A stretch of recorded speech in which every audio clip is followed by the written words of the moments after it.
Hey everyone, I unlocked all Sector 7 blueprints.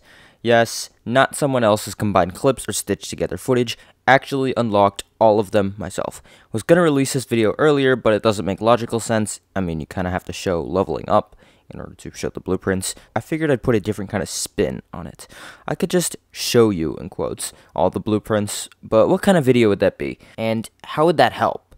Okay, ZD is just gonna show us. How can I use that? So today, I hope to answer just that, the use and usability of all the blueprints as well as their recipes. So getting started, everyone comes standard with the first 9 blueprints. The first 4 are armor. You're going to be crafting that somewhat frequently. There's tools, obviously, if you're farming for wood, stone, iron, etc. You're going to be doing that. And then spears just to deal with basic zombies and basic zones. And then the 2 that you're going to craft the most are backpacks if you die a lot, and bandages, just hands down, you're going to craft those the most. Now, some blueprints that people tend to get next are the second tier 2 armored, which is just tier 1 reinforced. And to be completely honest, it's not really worth crafting. Some of these require leather, particularly the vest and the pants. Honestly, I find them more often in oak or quarry chests, so I don't really craft them. If there's a need to do one of them, I'll do it, but crafting an entire set is too expensive for me. After that, we have the makeshift bat and crowbar, which are actually pretty decent weapons, but are not my go-to weapons for, say, doing something quick. I was lazy and I didn't want to punch an infected chest. I would use those. And then we have iron tools, which obviously are very useful for farming oak, for farming quartz, getting sulfur, etc. After that, we have the capiche and the battle club. Hope I didn't mispronounce that. These two are actually pretty good. I craft the battle club somewhat frequently. It's a decent weapon, especially for finishing off oozers or, say, bloaters or something like that who's defending a chest. Honestly, not too bad of a weapon, probably second to the katana, which is pretty good. After that, we have the skull crusher and the saw blade. Honestly, they're a little too expensive for my taste. That leather requirement is kind of crazy, and between these and the battle axe / halberd, I don't find myself using saw blades or skull crushers that often. If I see it in a shop, I'll buy it. It's somewhat cheap, actually, and then just resell it. But in terms of practical use, I don't really use them. And the makeshift crossbow, probably one of the cheaper guns.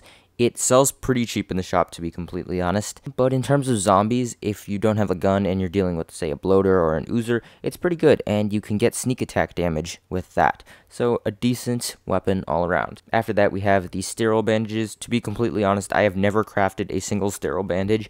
I do know that they sell pretty well, but I just never found the use, especially since it requires alcohol and the strips. Not really worth it.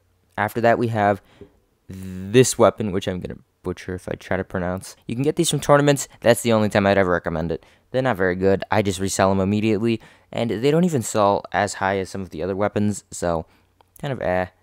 And then after that, we come to the battle axe and halberd. Now, between the two, I prefer the halberd in order to actually use, but in terms of crafting, I prefer the battle axe. The battle axe is much cheaper than the halberd, especially since both of these weapons can 1-hit guards, 2-hit bloaters, and that's pretty much what you're going to be using them for. So I find that the battle axe is much cheaper to craft than the halberd. The difference is only 5 DPS. If I get a halberd from the tournament, I'll use it, but in terms of crafting, I'd always go the battle axe. Now for the Scout's armor. Never, ever, ever craft the Scout's respirator. That air filter requirement is just no. Everything else, I mean, if you're missing something, you can craft it. To me, it's a little too expensive. The anti-rad, I haven't done a video on the bosses yet, but I've heard that anti-rad is pretty much necessary if you're doing it. That's not terrible of a price. After that, we have meat soup, which, I mean, I think is actually pretty good. It's cheap. It's only an empty can, which you're going to have a lot of, a steak, and then 2 mushrooms, which you can get from the oak forest. That's not terrible. And then we have hunting crossbow, handmade shotgun, and the handmade rifle. All around, don't craft it. Not worth it at all. Price is just outrageous. I would never, ever, ever craft any of these. Maybe the hunting crossbow just for a video, but that's it. Then lastly, we have the combat mask, armor, chest piece, pants, and boots. Don't recommend crafting it. It's expensive. I mean, it sells, the price is really high, so most people don't tend to buy it. I've seen a couple of people get really lucky, and they do have someone who buys it. Almost 30,000 if you get a full stack sold, something like that. Anyways, I hope this video can help you a little more than just showing you the recipes. It's kind of, it comes with a little bit of explanation of how each one can be used, their use in the shop, use in battle, etc. So I hope this can all help. Make sure to subscribe. I'm not sure when this will be out, but level 80 or level 100 coming sometime soonish, who knows. Okay, with all that out of the way, zdyt.